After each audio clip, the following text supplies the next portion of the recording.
Well, for more on U.S.-Japan ties, I'm joined now by Kay Shimizu. She's a research assistant professor of political science at the University of Pittsburgh. Welcome to the broadcast. Thank you. So we would have to say that the main reason that Shinzo Abe crossed the Pacific was the issue of the DPRK. We just heard our reporter there on the ground, Roe Ruttenberg, saying that Shinzo Abe will leave with a stronger feeling of security about that the U.S. does have Japan's back with this issue. Did he accomplish what he set out to do in this meeting? I think I agree that he did accomplish at least some of what he set out to get at this meeting.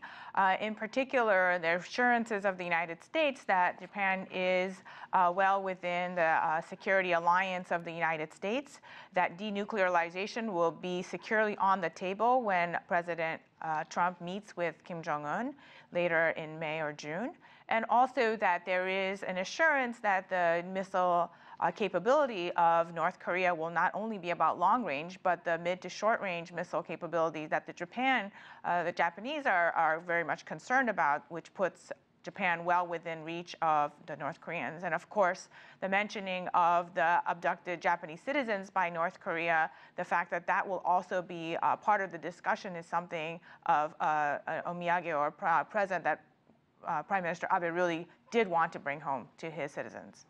Since Japan does have a real security interest in this situation, do you believe it should actually have a seat at the table at these meetings? I'm not sure that Japan should be at the initial meetings, in the sense that certainly the countries that should be at the four-party talks would be, of course, South Korea and its immediate neighbor China.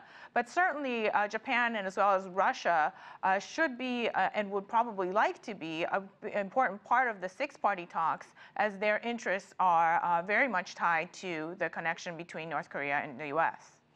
President Trump has been consistently changing his mind on the issue of re-entering the TPP. Abe was hoping that he could get him to consider to come back in after dropping out on this campaign promise. Do you think any movement was made here? I'm afraid that the press conference that we just heard indicates that for the United States, the TPP as it stands today is no longer a favorable term that the U.S. would have had it stayed within the TPP before President Trump pulled out of the TPP last year. It does no longer have the favorable terms in terms of labor conditions, in terms of intellectual property rights, two issues that really would have advantaged the United States in terms of trade negotiations within a multilateral framework. There would have to be great concessions made on the U.S. side now to join TPP, and TPP itself would have to be modified considerably to allow the United States to join. And that would be a long negotiation coming. So as it stands today, I don't think that the United States could join the TPP and also guarantee favorable trade terms for itself.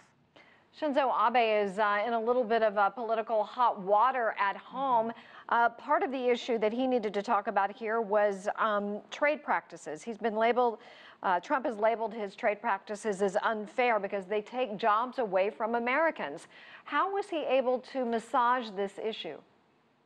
How was President Trump able to massage this issue? Shinzo Abe and President Trump. Well, the press conference revealed that there wasn't a lot of headway made as far as Prime Minister Abe is concerned, especially on the issue of tariffs on steel and aluminum, which he would have liked to have removed.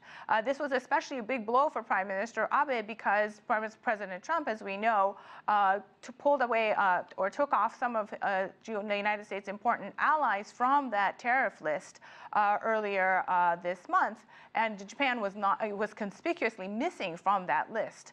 And that was a terrible blow, I think, to Prime Minister Abe in his home country. As for President Trump, his goal is to continue the trade negotiations on a bilateral basis and pull the United States out of as many multilateral negotiations as possible. So on that point, President Trump was able to hold his ground and not really give any of the things that Prime Minister Abe wanted. We heard President Trump thank Xi Jinping, as you probably did as well in this news conference, saying he's done more for us than any other leader has. Do you sense a warming of relations here? I do, that there has been a lot of threats on the trade front, but as soon as the North Korean issue came aboard, I think that there has to be a United States warming of relations with China to get their cooperation in order to make these talks, now that the United States is obviously committed to meeting with the North Koreans, that there has to be something that comes out of these talks. And without the Chinese cooperation, nothing fruitful will probably come out of this. And so there has to be some kind of warming of relation. And President Trump probably did want to indicate that through this press conference. Well, Professor Kay Shimizu, thank you so much. We really appreciate your time. Thank you for having me.